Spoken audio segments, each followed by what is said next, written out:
AICC ಅಧ್ಯಕ್ಷರಾಗಿರ್ತಕ್ಕಂಥ ಮಾನ್ಯ ಮಲ್ಲಿಕಾರ್ಜುನ ಖರ್ಗೆಜಿಯವರು ನಿನ್ನೆ ಬಾಬಾ ಸಾಹೇಬ್ ಅಂಬೇಡ್ಕರ್ ರವರ ಜಯಂತಿಯ ಕಾರಣ ಒಂದು ಸಭೆಯಲ್ಲಿ ಬಾಬಾ ಸಾಹೇಬ್ ಅಂಬೇಡ್ಕರ್ ರವರನ್ನು ಕಾಂಗ್ರೆಸ್ ಸೋಲಿಸಿಲ್ಲ, ಡಾಂಗೆ ಮತ್ತು ಅಂದರೆ ಕಮ್ಯುನಿಸ್ಟ್ ಪಕ್ಷದ ಡಾಂಗೆ ಮತ್ತು RSSನ ಸಾವರ್ಕರ್ ರವರೇ ಸೋಲಿಸಿದ್ದು ಅಂತಕ್ಕಂಥ ಮಾತನ್ನು ಹೇಳಿದ್ದಾರೆ. ಇದನ್ನು ಪ್ರಥಮವಾಗಿ ಪ್ರಸ್ತಾಪ ಮಾಡಿದ್ದು ಜೈರಾಮ್ ರಮೇಶ್ ಅವರು, ಎರಡನೆಯದಾಗಿ ಅದನ್ನು ಮಾಡಿದ್ದು ಮಾನ್ಯ ಪ್ರಿಯಾಂಕಾ ಖರ್ಗೆ ಅವರು,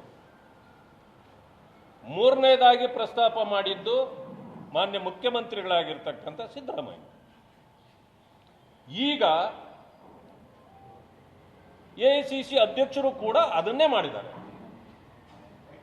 ನಾನು ನಿಮ್ಮ ಮೂಲಕ ಅವರಿಗೆ I will take A challenge. ಇದನ್ನು ನೀವು ಈ 4 ಜನರಲ್ಲಿ ನಾನು ಮುಖ್ಯಮಂತ್ರಿಗಳು ಆಗಾಗಲೇ ಚಾಲೆಂಜ್ ಮಾಡಿದ್ದಾರೆ. ನೀವೇನಾದರೂ ಇದನ್ನು ಪ್ರೂವ್ ಮಾಡಿಬಿಟ್ರೆ ನಾನು ನನ್ನ ವಿರೋಧ ಪಕ್ಷದ ಸ್ಥಾನಕ್ಕೂ ರಾಜೀನಾಮೆ ಕೊಡ್ತೇನೆ, ರಾಜಕೀಯದಿಂದಲೂ ನಿವೃತ್ತಿ ಆಗ್ತೇನೆ. ಇಲ್ಲಾಂದ್ರೆ ನೀವು ಮುಖ್ಯಮಂತ್ರಿ ಸ್ಥಾನಕ್ಕೆ ರಾಜೀನಾಮೆ ಕೊಡಬೇಕು ಅಂತ ಹೇಳಿದೆ. ಇದುವರೆಗೂ ಅವರು ಉತ್ತರ ಕೊಡಲಿಕ್ಕೆ ಆಗಿಲ್ಲ. ಯಾಕೆಂದ್ರೆ ಅದು ಗೊತ್ತಾಯ್ತು ಅವರಿಗೆ ಅದು ಸುಳ್ಳು ಅಂತ. ಆದರೆ ಪ್ರೇರೇಪಣೆ ಯಾರು? ಪ್ರಿಯಾಂಕಾ ಖರ್ಗೆ ಅವರು. ಇವರಿಗೆ ಈಗ ನಾನು ಚಾಲೆಂಜ್ ತಗೊಳ್ತೇನೆ. ಮಾನ್ಯ ಎಐಸಿಸಿ ಅಧ್ಯಕ್ಷರು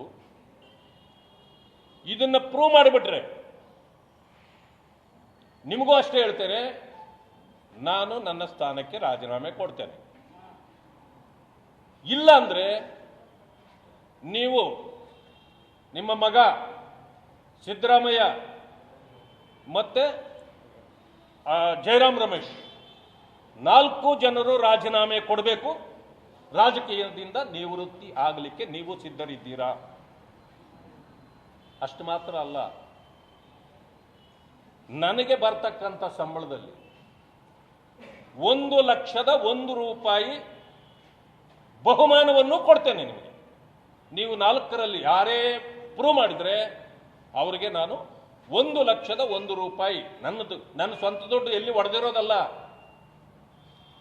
ಸೈಟ್ಗಳು ಕಳ್ತನ ಮಾಡಿದ್ರಲ್ಲಿ ಹೊಡೆದಿರೋದಲ್ಲ, ಜಮೀನು ಕಳ್ತನ ಮಾಡಿ ಹೊಡೆದಿರೋದಲ್ಲ, ನನ್ನ ಸ್ವಂತ ದುಡಿಮೆಯಲ್ಲಿ 1,01,000 ರೂಪಾಯಿ ನಿಮಗೆ ಕೊಡ್ತೇನೆ.